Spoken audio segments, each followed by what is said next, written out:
Like you guys go out. Serious. Wow. Yeah, we are the toughest. Planets, welcome to Metamorphis. How y'all doing? Look at this crew, huh? And you're all color coordinated. This is very nice. Like very well done. Like a Warriors. No kidding. Are you guys like you guys gang go out of the Warriors? You have the batons and things that go with this? Is it serious? Wow. Yeah, we are the stuff. toughest gang in town. I would And we can get back to Coney Island in one night. We will come out to play. That's great. So tell us what you're doing. How come there's so many people in this band?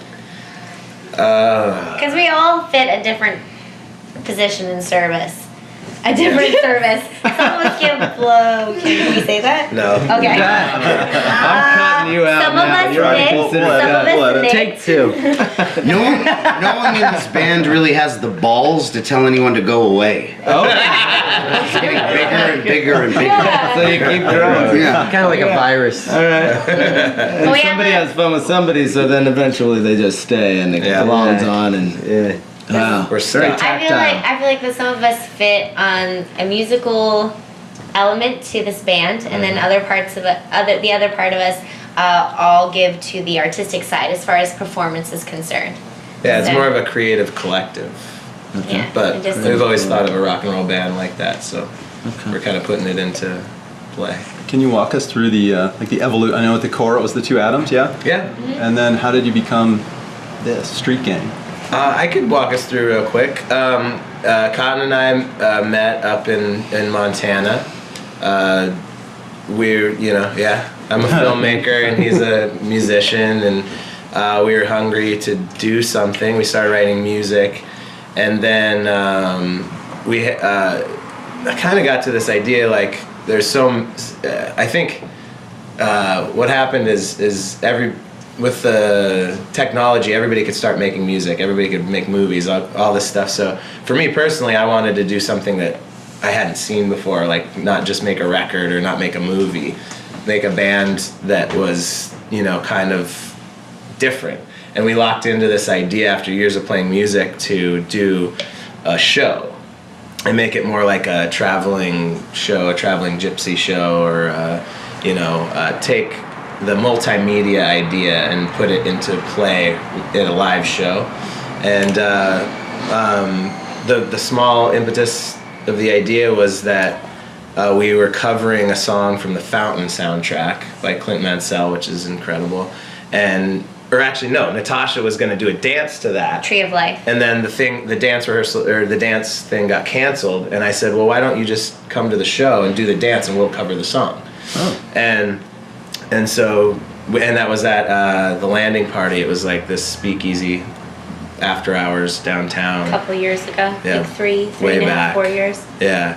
And so that kind of birthed the whole idea, and then from there we always had talked about our music having a bigger story, and like the whole world of the band was a creative, thing where we all, no matter like if you're playing an instrument or not, you are a part of the band. Like if you are dancing, if you are running the lights, that's what the band is. If you had some insane budget, what would you do? Wow. Oh, that's a really great. Probably really weird things. I'm assuming that. I'm kidding. I want some details. Like flaming lips on crack. Flaming lips on crack. That's a show. Topple governments. Like we talked about Bring harmony. we Death talked about Claw? doing like life-size shadow puppets if we had like a big Sounds good. grim to cover the entire stage. Yeah, Oh, we play a lot of practical wow. jokes. Yeah, we wanted to throw, was it iPads? Get Lil Wayne. Oh yeah, well we rip up books at the show, so our joke is that we want to get big enough we can destroy Kindles. iPads, Kindles yeah. Yeah, Instead of busting Kindles and throwing them on the crowd. We'll get sponsored by Apple, and then we'll Yeah. just bust Kindles everywhere. Yeah, That's what we use our exactly. budget. So that's the first step. If we get a lot of money, you'll see that, a lot of destruction. Now, as you bring it up, what is it all about you tearing up books? What does that mean? I've been asked that before, and Do you I have don't. a song? Does the song go with it?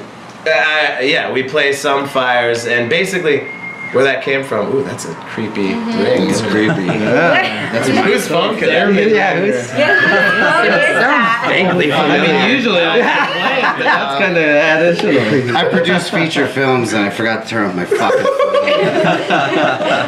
I will say it happened naturally. We were filming at the house. We'd just written the album and we just started playing it live, and we wanted to record like an online concert, which never got around to editing, but gave us a couple of videos.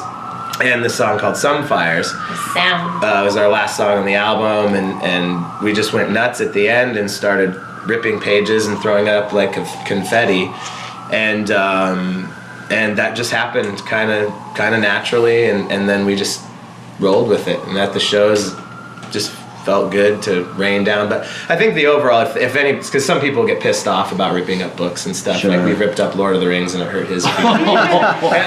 but that's the thing. Is Sensitive we'll issue. Rip up anything, imagine. like whatever. And to me, it's kind of a celebration of chaos. Okay. And this book, most of the books we find. So there's nothing against literacy. Yeah, this is getting a little cheesy, but it could just be sitting in a library somewhere and nobody reading it, or it could be celebrated and showered giving a new upon an life. audience.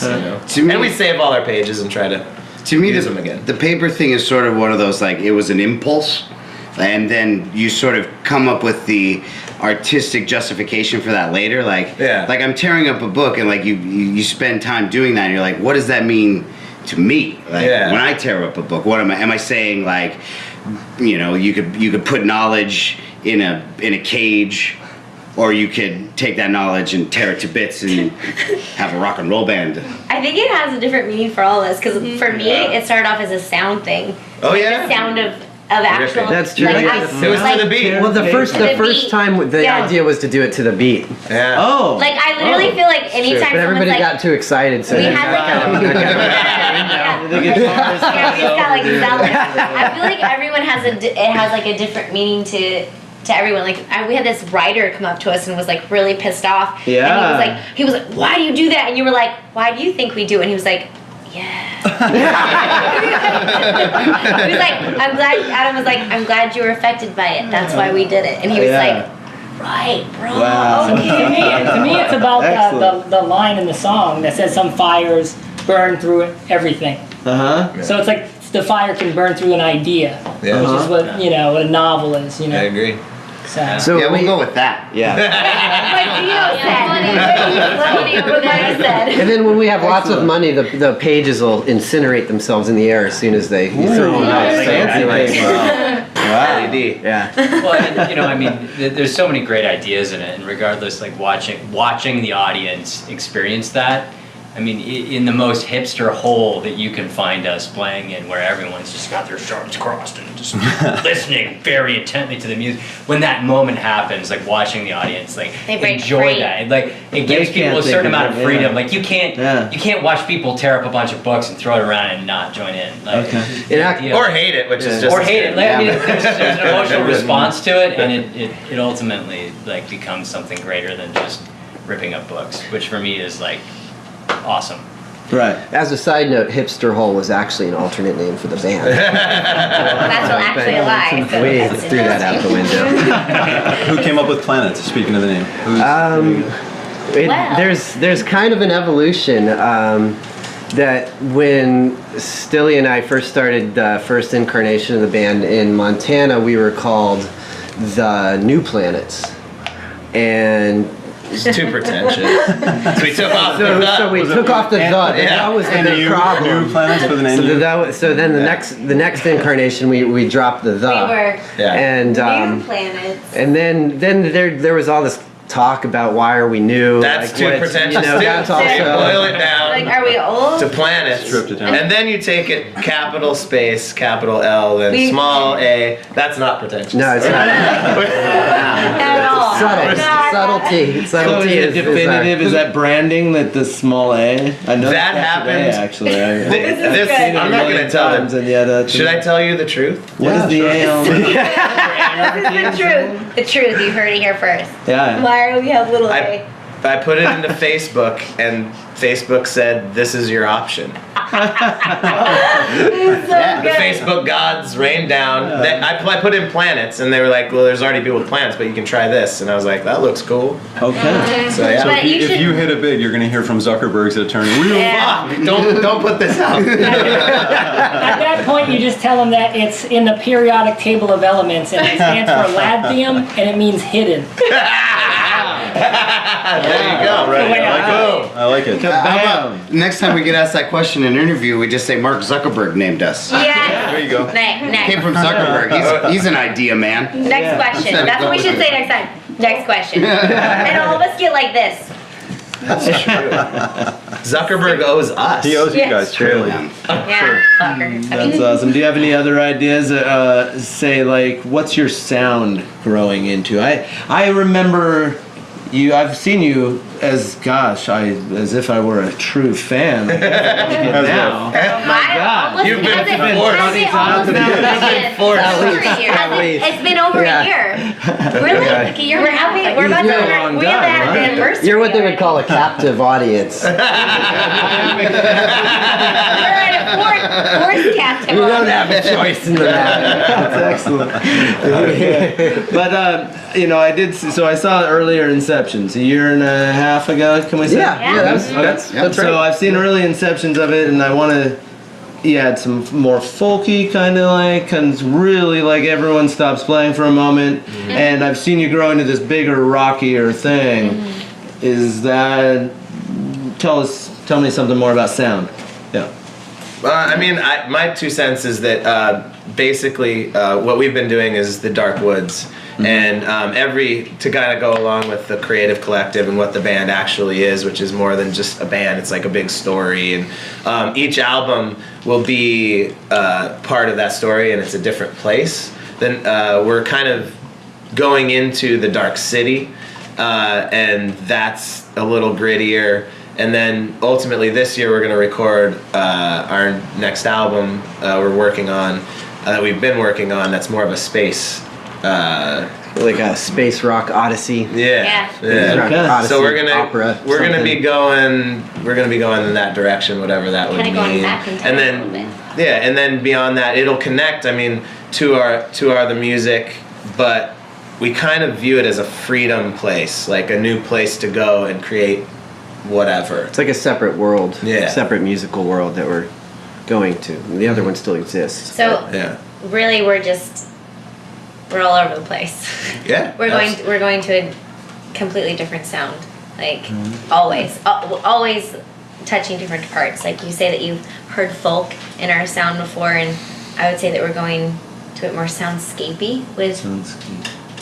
I don't know how to say it, and the soundscapey is not the right word at all. Soundscape. No, soundscape. That is not the right word at all that I was looking for, but Well, the cool thing is that it is the concept thing where we are working from a place, the Dark Woods, and the music is there, and we do play a lot of shows, and the people that come see the shows are generally the same people. So we have this awesome opportunity to be able to keep it fresh and viable by having this backdrop of this story, and then we get to how about tonight we kind of talk about this part of that world and what happens over there, and then we figure out ways to come up with a visual performance representation of that. Right. So it's kind of cool, and it's funny because it's sort of the cyclical thing where the performance sometimes informs the music as much as vice versa. Yeah. And so there's crazy things that spontaneously happen at shows. It's keep that. That was crazy. Like Cotton's cord came unplugged. And there was a pause there, and it was fucking awesome. Everyone stopped. So everybody keeps stepping on my car. Is that why that keeps happening? Yeah, that's actually choreographed. 6 times in one show. Do you so with that said, do you for one, do the dancers, are you always there at rehearsal? And another, as you're writing new songs, are we all there? Are you writing them as a group when you're in this rehearsal situation, maybe in the semi-live, and so we're all there? And John, I would say that Cotton and I we start it. We start the fire, and it's late nights you know, It could be anywhere. yeah, Acoustic just guitar and basically campfire. late nights. I mean, this next project, we've had this thing called Starfighter Weekend, which is the 4th of July weekend that we've been doing, because the next album, tentatively, idea is The Last Starfighter. That's what it's called.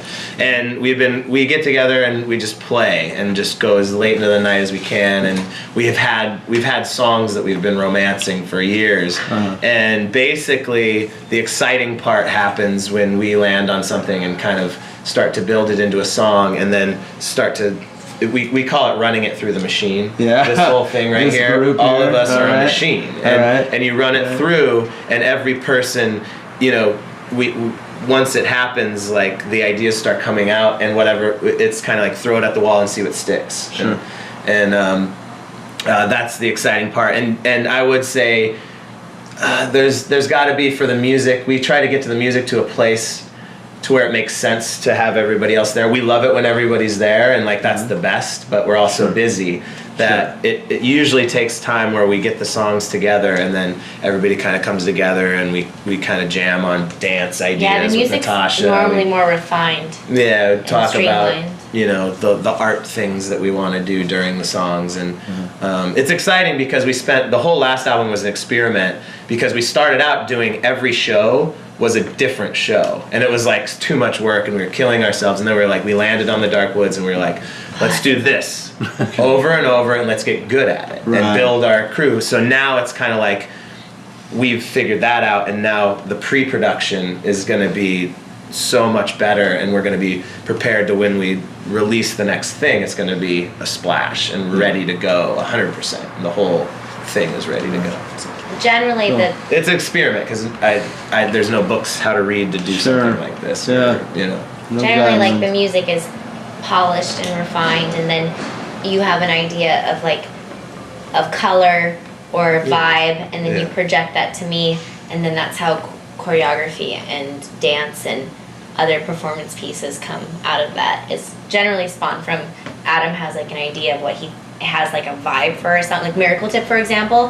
He always, like, the song, he said like green and very like dark and growth, and from that kind of spawned the idea of, have you ever seen Pan's Labyrinth? Sure. Or like The Grudge? You saw both those? Grudge. So they have The Grudge, right? Did you see that? It's like or The Ring or something. The Ring, like sure. these like really dark creatures or monsters. Like there's always like this like an idea that's spit out from the song or the music. There's like a vibe, and that generally creates some kind of like movement. Cinematic and energy. that's where the choreography comes from. Is literally just an emotion. So when you guys spend a lot of time on the visual element, clearly it's part of your show, and you're talking about part of your writing process. When you record your albums, are you recording the visual component as well? Do you have like a video for a song? That's what excites me about this next album, is that the last one was built on trying to work on that idea and see if we can build on making a show happen. And now we know we can do that, and we've got like the team in place and basically run it through the machine kind of idea, like I said. So now I think it's going to be really interesting for the next one, now that we know what that machine is and it's in place. For every idea, as soon as the impetus is there and it makes sense to, let's say, myself or Cotton or whatever, we run it through, and that stuff will happen even more organically than before, and hopefully reach even a cooler level. So are you ultimately shooting for, like, instead of putting on an album, like, you know, back when we were kids, you'd put on an album and listen in your headphones. Is it now going to be like you'll put in a DVD or something like that, and you're watching as much as you're listening? Sure, yeah. I think that's the world we live in. That's what you're it's for. it's the place that we're in. Like, it's crazy that we grew up on MTV, and that's kind of actually how it was served up to us. You know, you would have the videos were the visual representation, and now what people do is they go on YouTube and they watch videos. They don't put on the headphones as much or throw a record or a CD in. Like if we're gonna watch this and there's a visual representation to go with it, it's like this strange. It's evolved like that, and so being visual is kind of. It's a big deal. Basically, we're gonna do our best to accommodate every thing we know creatively that we can. Basically, if you have a creative idea that's this, and then there's this platform. Just throw it in all those platforms and see what we can make. And if we can give the idea of the record through YouTube videos or through a book, like we're gonna make it. Like do our best to do that. Based on budget, time, all that stuff. We're gonna try to touch every base and hit every sense. Like even at our shows, we light like a little thing of what is it, cedar. Because somebody told us once, your show hits all the senses except smell. So we were like, okay, let's figure out smell. Yeah. And we found online this little thing that we could light before and put it up, and maybe nobody smells it, maybe they do, but it's kind of the. Does it have some ritual effect to it or anything? No, it's just for the sake. It's more of like the making you feel like a campfire in the woods, kind of. Which is kind of ritual. Yeah. Keeping it. Well, we also we don't perform a specific ritual around that, but I think that everyone involved, even on a subconscious, even if you don't physically think about it on a subconscious level, it's there. Smell is one of the most powerful, and it's a great suggestion that somebody gave us. And that coupled with the liquid LSD that we put in the fog machine keeps everybody just really amplifies everything. I wouldn't say happy, but makes it all gel together. Pay attention to what's going on. Anything that tells a story. So we have visual, you have audio, you have your sense, and then you also have lights.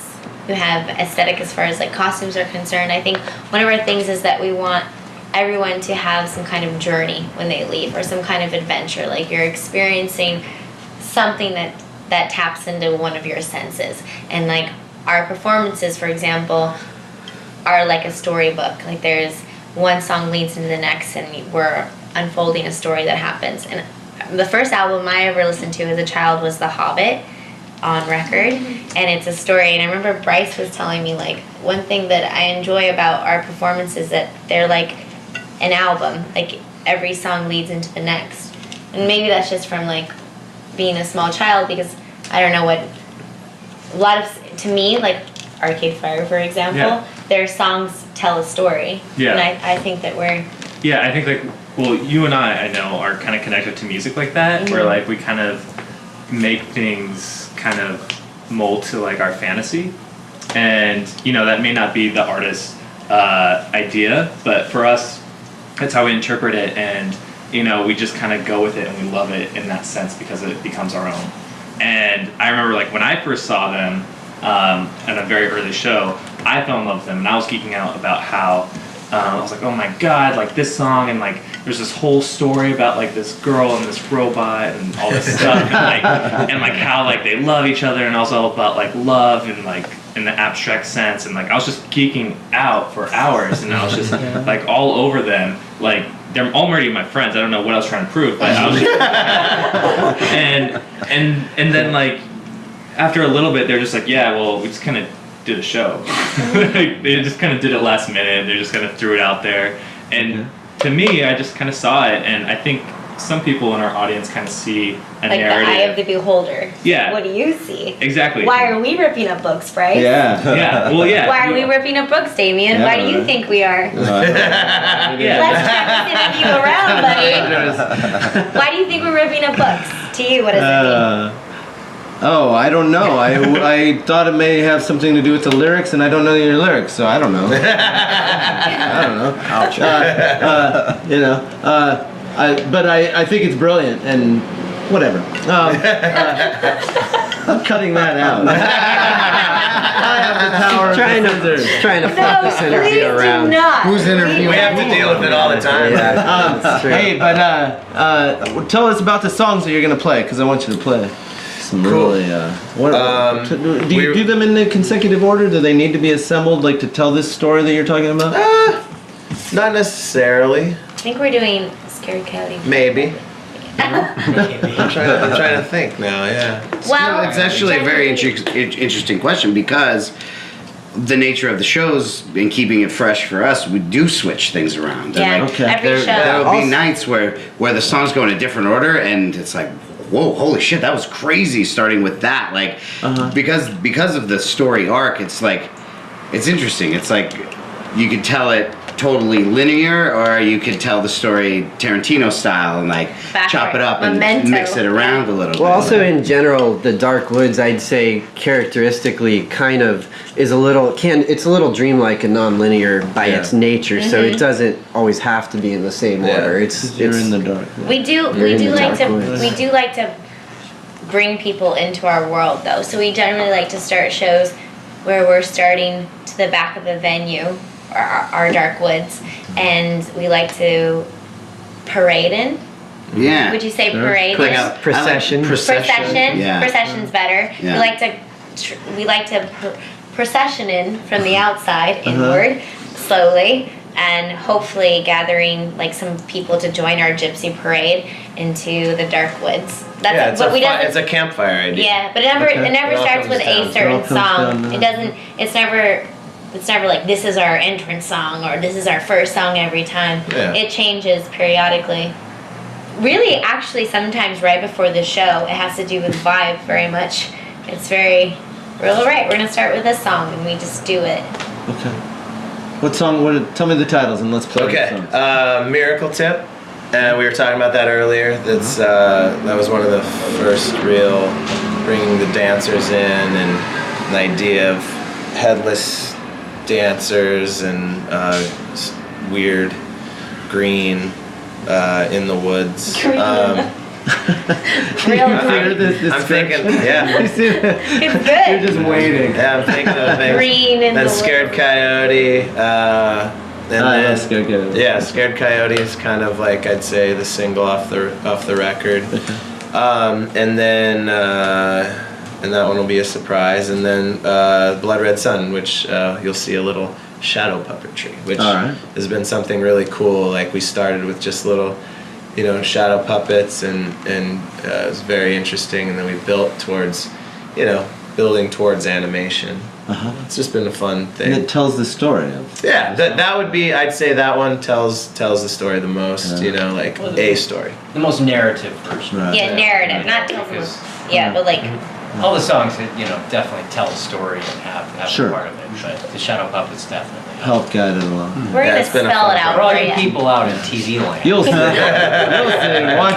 Watch it. Okay, great. Well, do you have any other? Are we good? Let's Down play to some it. rock and Cool. roll. Yeah, some Okay, music. Yeah. Credits.